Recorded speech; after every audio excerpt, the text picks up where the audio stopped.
Just like when we watch a motivational video, we get a few weeks, maybe months of real hard work where we're really putting in the work, we're really driving the needle forward, and we're trying really hard. However, in a way that is unhealthy. So I'm going to talk about some common errors that people do, that I've done and that I continue to do but I'm working on. And hopefully you can take something from this video. Firstly, a good point is to always drive yourself out of your comfort zone and push yourself beyond your boundaries in order to grow, which is the right thing to do. However, a lot of the time we, instead of just keeping it at that, we go the extra mile in an unhealthy way and we do things that make us unhappy. Under the mirage that we are pushing ourselves outside of our comfort zone, we do things that make us sad. Pushing yourself outside your comfort zone in a healthy manner might be, picture that there's a person that you find very beautiful and you can't muster the courage within you to go talk to them. So what you do instead is you walk away and you ignore it and you get on with your day, not having lived true to your desire, right? Pushing yourself outside your comfort zone would be to say, you know what, I'm going to do it. If I get a no, it's fine. If I get a yes, cool. And in either scenarios, you're happy that you actually went ahead and tried it. However, sometimes you go the extra mile and things go wrong. An example would be, let's say, okay, this person is annoying me. I should be more confrontational, I should stand my ground better, I should be more firm. And so you end up arguing with somebody, wasting hours of your life and not really achieving anything. They don't change their mind, you don't either. No one knows who's right and wrong. And it's just a real blunder from both sides. And that's not pushing yourself outside of your comfort zone or anything like that. This is just a waste of time, really.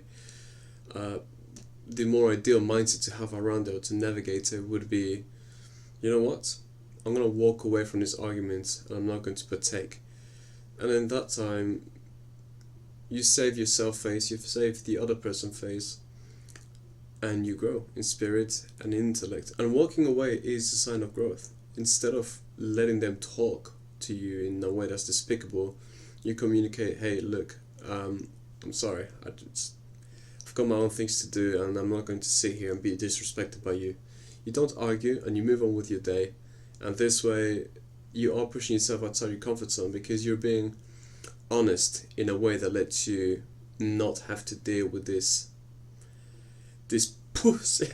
Next one, depriving yourself of vices versus depriving yourself of fun. So let's say that you want to be more focused, and so you decide to cut out bad habits or bad people or bad everything. But again, you take it a little too far. This is what it may look like. You stop drinking, you stop smoking, you stop going out clubbing, right? These are all things that are not really good. And that's fine. But then you think, it's not enough, I need more. And you take it the extra mile one more time in a poor way.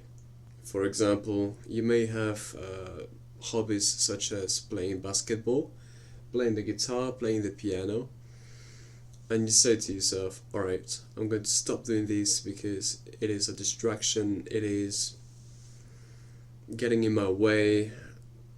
Look, man, having that mindset will turn you dark, will cloud you up, and it will affect you poorly on the long term. You may be actually trying to gain time, but in not enjoying life, you'll be moving towards your goal in such a slow manner that it wouldn't even be worth it, and you're going to have no enjoyment in life. That being said, make sure that you do have fun with people, with yourself, that you do things that are enjoyable, but still deprive yourself of the things that are considered vices or addictions, right? Now, you don't need to go the extra mile. It doesn't mean I'm never going to have chocolate or takeaways, or I'm never going to drink again or smoke. Although it would be, better if you did that. It can just be reducing the amount and focusing on putting that gratification into things that are more healthy, such as playing basketball, reading a book, a story, watching a movie, playing instruments, singing, anything. Finally, a point I have from a book called The Way of the Superior Man, which completely took me accountable of my own actions, is self-suppression and self-discipline are two different things. Suppressing yourself is when you do not address the matters that are at hand, and instead you keep them quiet in a corner and you hide them away and you keep them small.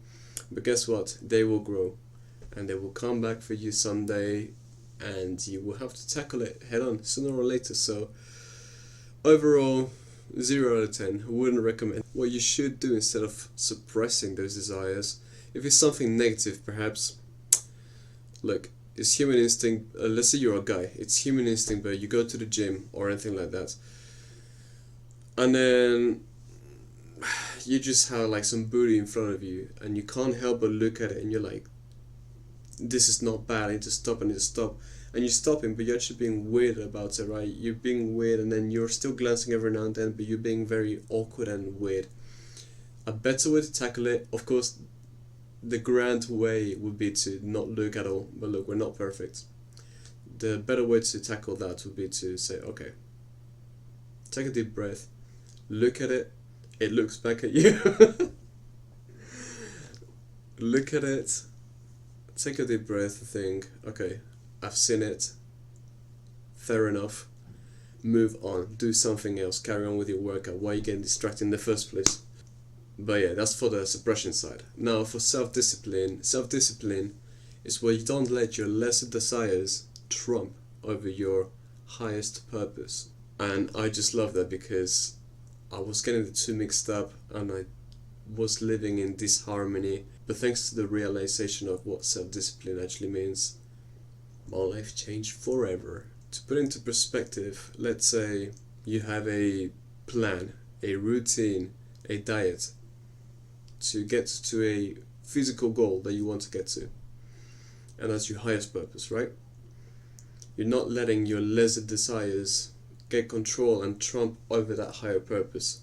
So it will be, for example, you're not letting the temptation of a takeaway get in your way, or a chocolate or snacks or this or that, and you're eating healthier. So that's what self-discipline will be. It is good to discuss with friends, real friends, that will tell you the truth and not mask it.